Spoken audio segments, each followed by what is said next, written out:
Na última pesquisa do IBGE em 2010, foram contabilizadas quase 300 mil ONGs no país. Aprovado em 2014, o novo marco regulatório das organizações da sociedade civil até hoje não foi completamente implantado. Para falar sobre esse assunto, recebemos no programa José Alberto Tosi, autor do livro SOS da ONG, um guia para boas práticas de gestão nas organizações da sociedade civil. Está no ar o Observatório do Terceiro Setor, o olhar da cidadania.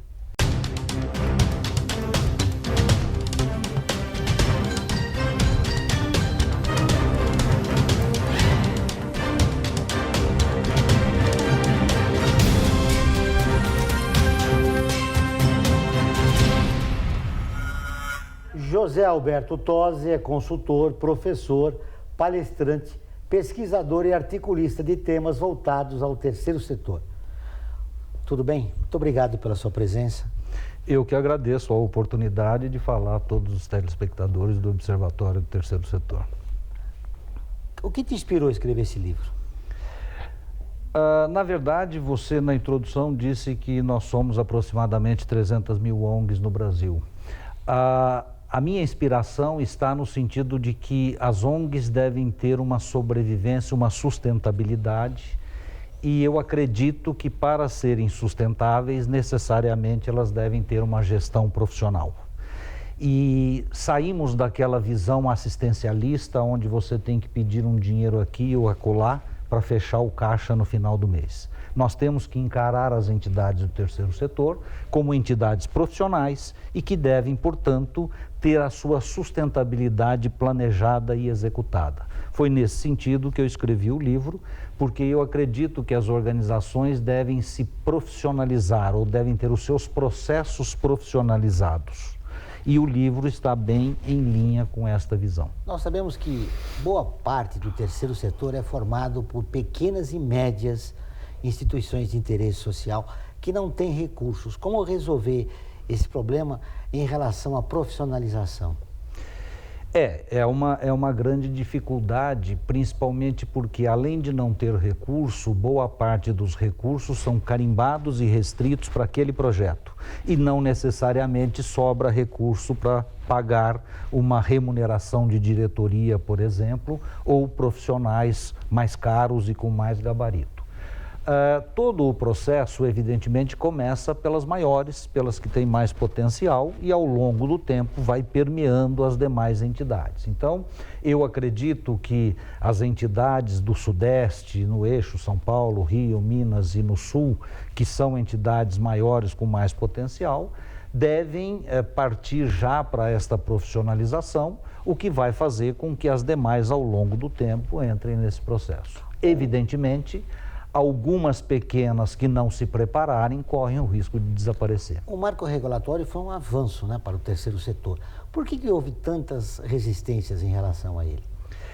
É uma transição, é uma mudança significativa, porque apesar de eu ter escrito o livro antes do marco regulatório, a gente observa que o marco regulatório vem em linha com esta profissionalização, com essa gestão profissionalizada.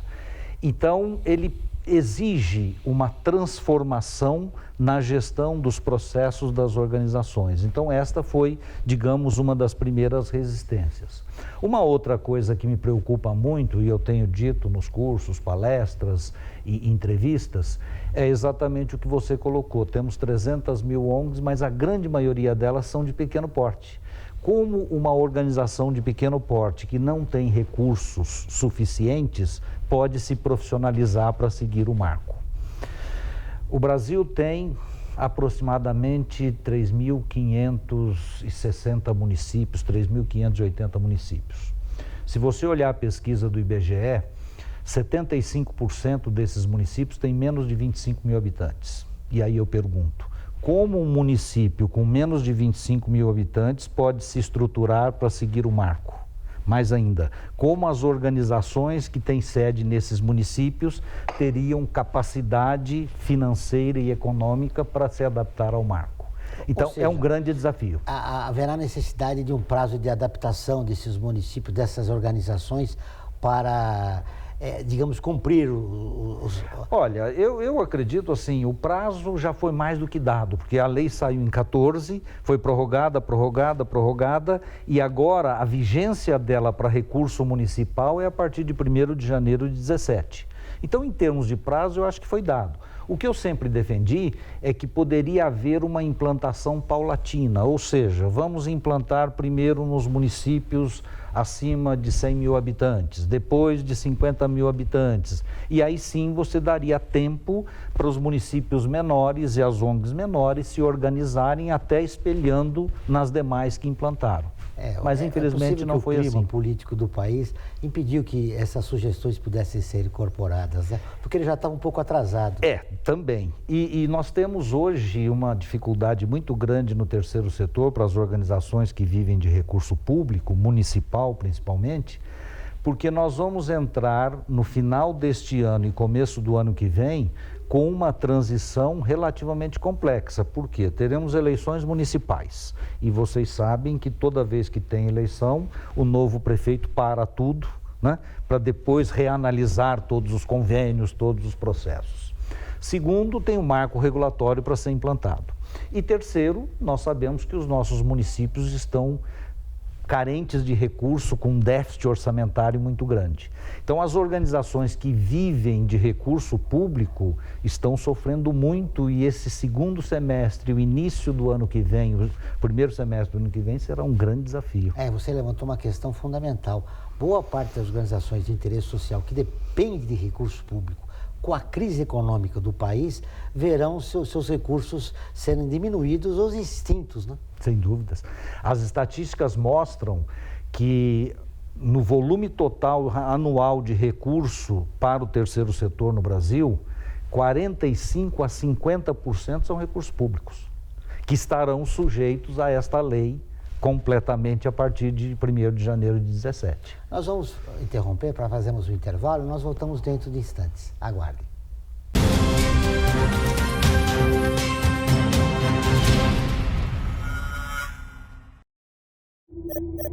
Internacionalizar a economia afeta o seu emprego? Para onde vai o Brasil? Ter opinião sem análise é só repetição. Repetição, repetição, repetição, repetição, repetição, repetição, repetição, repetição. Informação é importante. Análise é fundamental. Le Monde Diplomatique Brasil. Independente e crítico.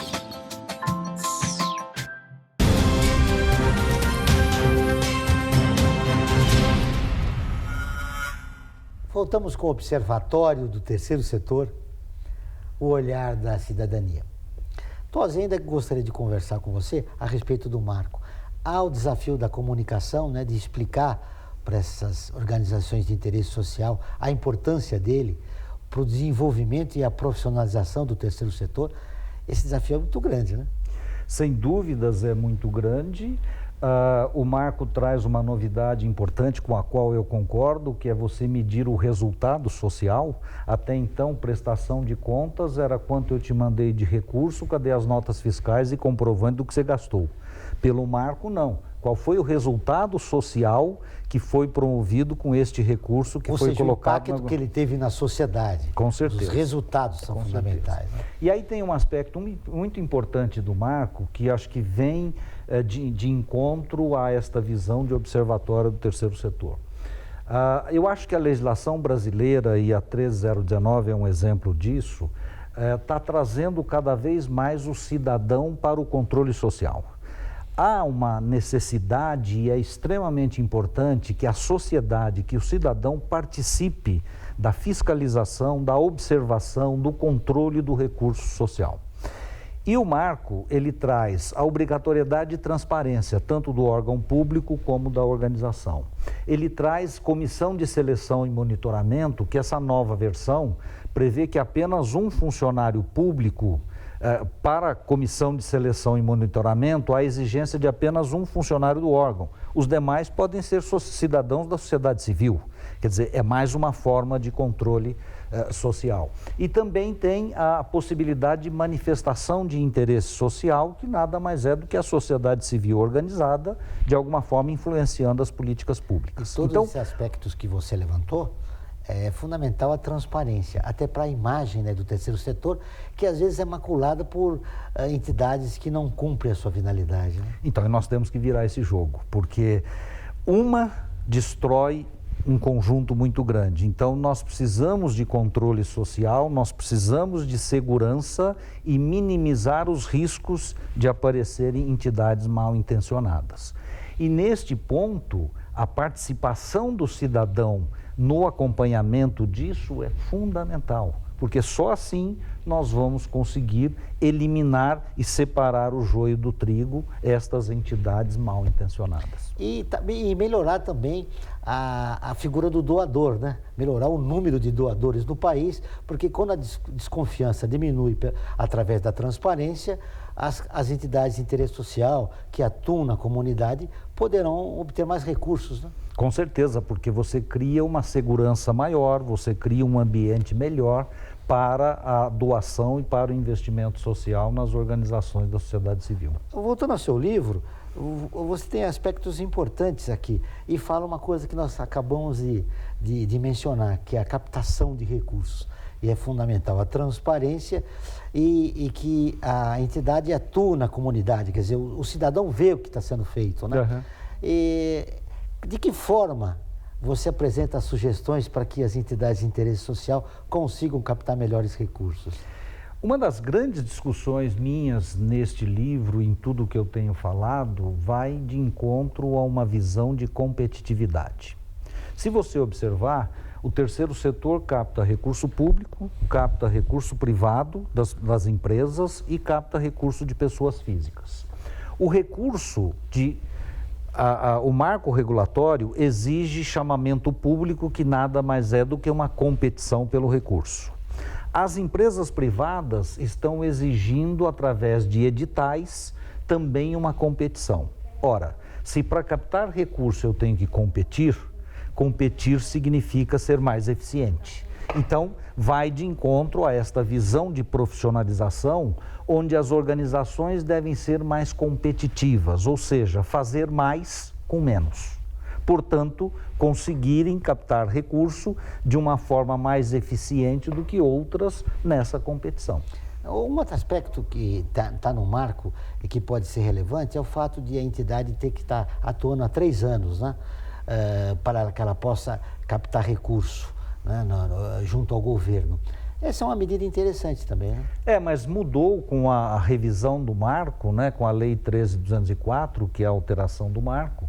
Ela trouxe um escalonamento. Para recurso público municipal seria 1 ano apenas, para recurso estadual 2 anos e federal 3 anos. Essa mudança você achou interessante? Olha, eu acho que, assim, o tempo de existência da organização acho que não tem um impacto tão significativo assim nesse processo seletivo. Eu estou observando aqui que no seu livro, muito interessante, você traz alguns aspectos que vêm do mercado, né, para a profissionalização do terceiro setor. Quais são os parceiros essenciais para o sucesso do projeto? Uhum. Ou seja, o governo, se você quer captar recursos, a comunidade precisa conhecer o trabalho que você está fazendo. E outros atores também que são fundamentais para isso? Sim, sim. Quer dizer, no fundo, a sociedade como um todo, né? Quando você está numa empresa do segundo setor, ela tem que vender o seu produto, fazer o seu marketing e ter um produto de qualidade. Quando nós estamos falando de uma entidade, não difere muito. A entidade tem um produto social. Ela tem um trabalho social que nada mais é do que um produto, que tem que ser feito com qualidade, tem que ter um marketing, tem que ter uma divulgação sobre isso para facilitar a captação de recursos e mostrar resultado social. Eu volto naquele aspecto que a gente ouviu de várias ONGs, sobretudo pequenas, né? Que na ausência de recursos, ela acaba não tomando conhecimento dessas ferramentas que são importantes para o sucesso do projeto que ela desenvolve, né? Mas eu discuto muito isso no livro. Um dos grandes problemas que você ouve, você está acostumado a lidar com gestores de terceiro setor, você pode perguntar para todos, você tem recurso suficiente, está sobrando recurso? Nunca. Nunca. Alguém vai dizer, está sobrando recurso. O que eu digo sempre para os gestores é o seguinte, esta é a causa. Vamos ver onde é que está o problema. E normalmente o problema está mais numa situação de planejamento e gestão do que efetivamente falta de recurso. Ou seja, se eu não tenho um planejamento, eu posso querer fazer mais com menos. Tudo bem, mas eu sei que aritmeticamente vai faltar dinheiro no caixa. Eu posso começar um projeto antes de receber o recurso, então eu vou ter que gastar do meu dinheiro. Eu posso terminar um projeto e não fazer as reduções de custo que eu deveria fazer. Então, às vezes, ou boa parte das vezes, na minha experiência, a falta de recurso está muito mais ligada a uma falta de planejamento e gestão do que, tipicamente, recurso. Nós estamos falando de alguma coisa aritmética. Eu tenho 10 projetos, 10 financiadores. Se eu quiser fazer 11 projetos e só tenho 10, vai faltar dinheiro.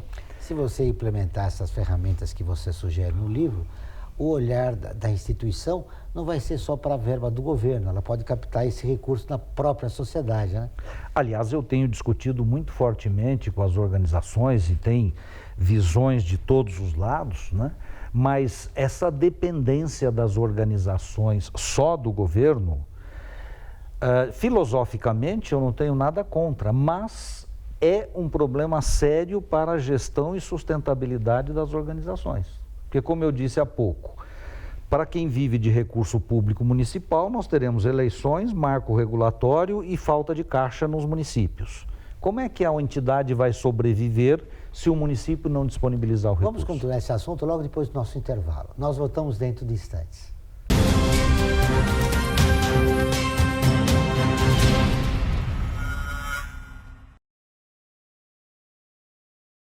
A vida nos traz muitas conquistas, mostrando que todo conhecimento e esforço compensaram em cada detalhe, cada emoção. Estudar na FIA me fez crescer profissionalmente e a conquistar um objetivo maior, que foi a felicidade de ajudar meus filhos numa carreira brilhante. E a FIA compartilha esses sonhos com a melhor estrutura, corpo docente e networking que conduzem ao sucesso e à felicidade. FIA, sua maior conquista.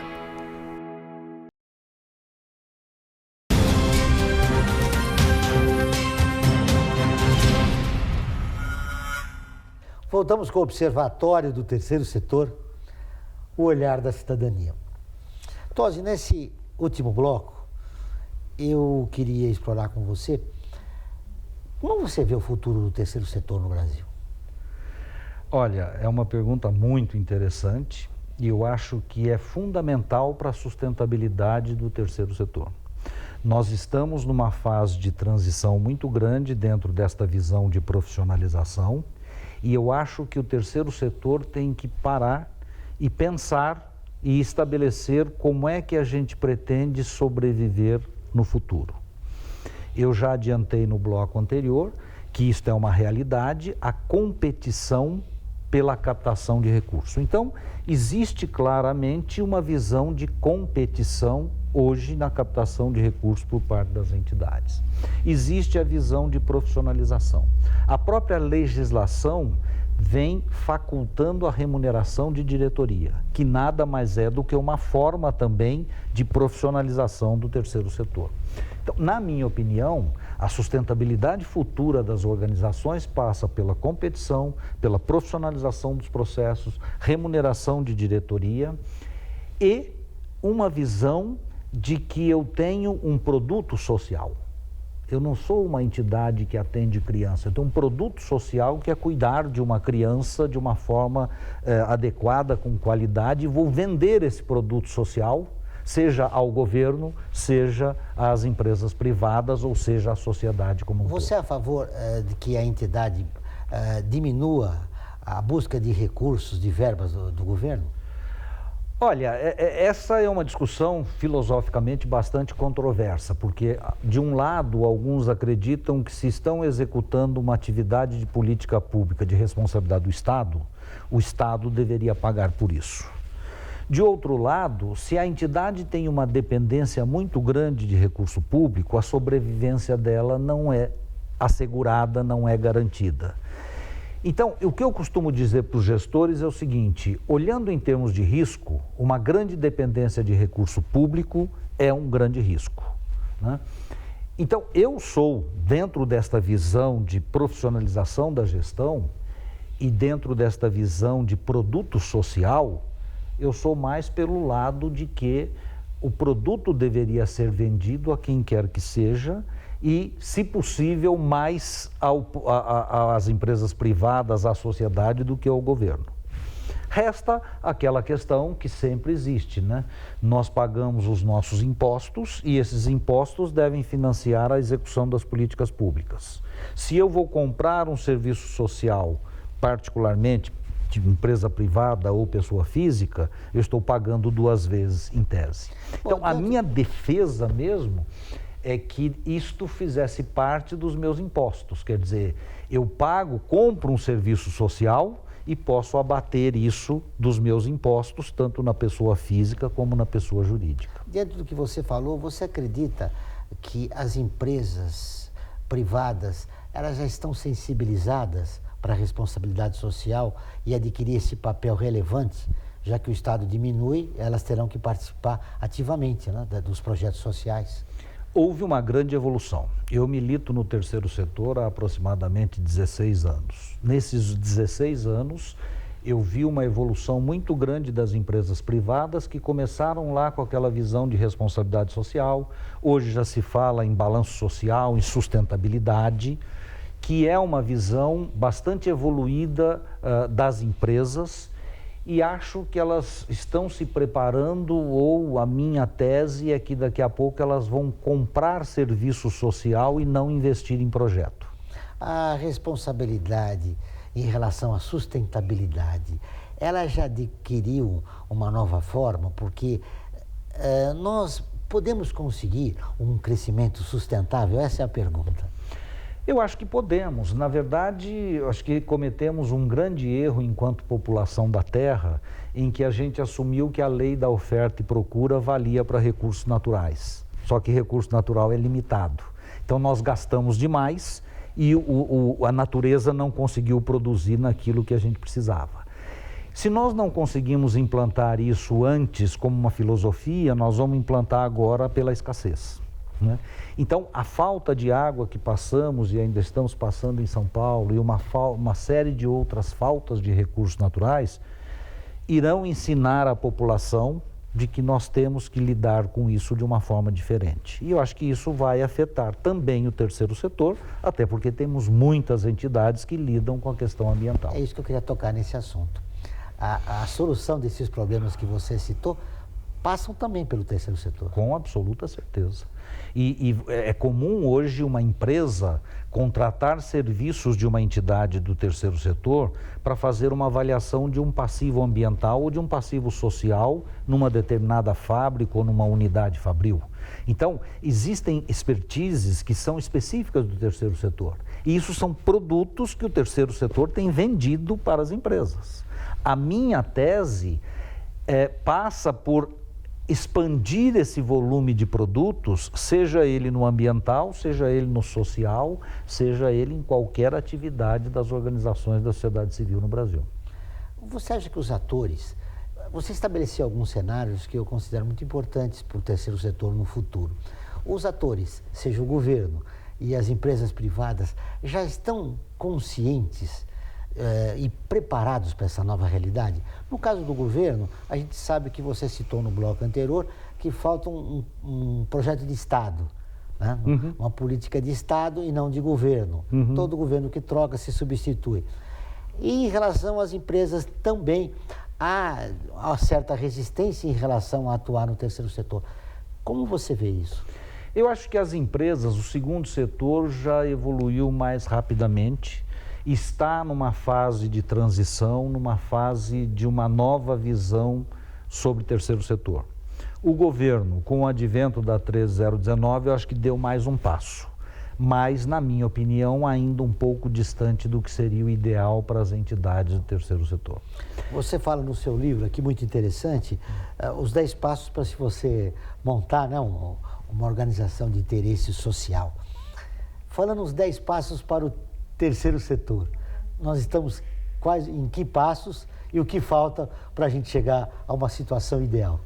Olha, acho que é difícil assim estabelecer um passo, até porque, como falamos no início, nós temos várias características de organização no Brasil. Já vencemos um, né, importante, que é o marco regulatório, marco regulatório, né? Mas, na média das entidades, eu acho que a gente já tem aí 4, 5 passos organizados, mas temos muita coisa por fazer ainda em termos de mudar a visão do terceiro setor em relação à sociedade, em relação às empresas e até em relação ao governo. No teu livro você prega uma nova gestão, né, para as entidades de interesse social. E é importante dessa nova gestão é que ela expresse uma nova mentalidade do dirigente, do gestor. Exatamente. Como conseguir isso no terceiro setor que caminha, tenta, né, já conseguiu em parte sair daquela visão assistencialista?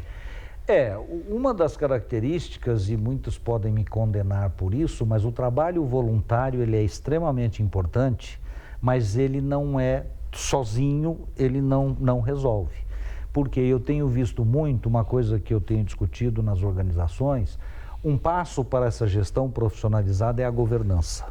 É uma governança que acompanha o dia a dia, que acompanha os resultados periódicos, que debate melhorias, que analisa o planejado com o realizado. E quando você tem uma diretoria tipicamente voluntária, não necessariamente você consegue este empenho para fazer isso. Então, eu sou um defensor da remuneração de diretoria. Óbvio que isso tem uma série de problemas que nós temos que perpassar por isso no nosso dia a dia. Houve uma mudança na legislação agora que permite, né? Sim. Os dirigentes serem remunerados. O Código Civil foi alterado no ano passado, permitindo a remuneração de qualquer dirigente de entidade de organização da sociedade civil. Mas ainda tem uma série de problemas, como mencionamos, de onde vai tirar o dinheiro para remunerar esse executivo. Mas eu não tenho nenhuma dúvida que a profissionalização da gestão depende de executivos bem preparados para promover esta profissionalização. E de uma mudança conceitual, né? E que vai trazer uma mudança conceitual, de resultado, de indicadores de resultado, mais ou menos o que a gente vê na sociedade. Foi um prazer te conhecer, parabéns pelo livro, espero reencontrá-lo aqui no Observatório. Muito obrigado pela oportunidade. O Observatório do Terceiro Setor dessa semana termina aqui, mas nós queremos continuar em contato com você, acompanhe notícias, artigos, nosso programa de rádio, TV e muito mais no observatório3setor.com.br. Envie comentários, críticas e sugestões. Participe do Observatório do Terceiro Setor na construção de uma sociedade mais justa, solidária e sustentável. Até o próximo programa.